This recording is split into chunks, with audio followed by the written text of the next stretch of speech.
बिहार में आपराधिक घटनाओं की एक श्रृंखला सी बन गई है और प्रशासन पूरी तरीके से नतमस्तक दिख रहा है। बिहार में जिस तरीके से हत्या, अपहरण, लूटमार, डकैती, बलात्कार एक के बाद ऐसी श्रृंखला बन गई है।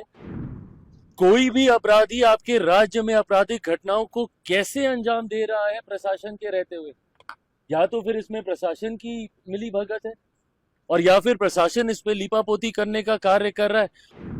मुझे इस बात का दुख होता है कि मैं एक ऐसी सरकार का यहाँ पे समर्थन कर, जहां पे अपराध पूरी तरीके से बेलगाम हो चुका है। देखिए, एक के बाद एक जिस तरीके से बिहार में आपराधिक घटनाओं की एक श्रृंखला सी बन गई है और प्रशासन पूरी तरीके से नतमस्तक दिख रहा है अपराधियों के सामने। ये बात सही है कि जो ये घटना घटी है, ये जितनी निंदनीय है, जितनी शर्मनाक है, कार्रवाई भी हुई, गिरफ्तारी भी हुई, पर पहली बात, ऐसी घटनाएं घट क्यों नहीं है?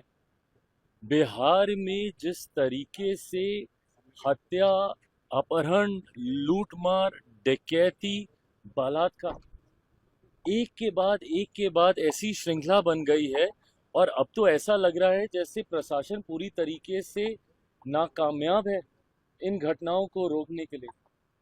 और अगर ऐसे ही चलता रहा तो ये आने वाले दिनों में एक बहुत भयावह परिस्थिति उत्पन्न कर देगा हमारे प्रदेश के लिए।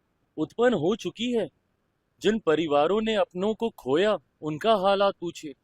जिन बच्चियों के साथ इस तरीके से दुष्कर्म हो रहा है, उनके हालात पूछिए। आज अगर इस तरीके की बातें भी कही जाती हैं कि चुनाव के कारण ऐसी गतिविधियों को असामाजिक तत्व अंजाम दे रहे हैं, अगर चुनाव भी एक कारण, और मैं भी मानता हूं कहीं ना कहीं कि संभवतः चुनाव भी एक कारण है, सरकार को बदनाम करने की साजिश के साथ संभवतः इन घटनाओं को अंजाम दिया जा रहा है, पर तब भी जिम्मेदारी तो प्रशासन की ही है ना इसको नियंत्रित करने की। कोई भी अपराधी आपके राज्य में आपराधिक घटनाओं को कैसे अंजाम दे रहा है प्रशासन के रहते हुए, या तो फिर इसमें प्रशासन की मिली भगत है और या फिर प्रशासन इस पे लीपापोती करने का कार्य कर रहा है, और या फिर पूरी तरीके से प्रशासन निकम्मा हो चुका है और अब इनके बस का नहीं है बिहार और बिहारियों को सुरक्षित रखना। ऐसे में पुनः एक बार मैं बिहार सरकार से आग्रह करूंगा, जरूरी है समय रहते हम लोगों को इसके ऊपर कार्रवाई करने की। मुझे इस बात का दुख होता है कि मैं एक ऐसी सरकार का यहाँ पे समर्थन कर, जहां पे अपराध पूरी तरीके से बेलगाम हो चुका है। इस पे नियंत्रण पाना जरूरी होगा, नहीं तो इस तरीके से बिहार और बिहारियों की जिंदगी से होता हुआ खिलवाड़ बिहार को बहुत बुरे अंजाम तक ले। जनहित की आवाज न्यूज चैनल को देखने के लिए आप सभी का धन्यवाद। संपादक लोकेश झा, फोन नंबर 8222903098।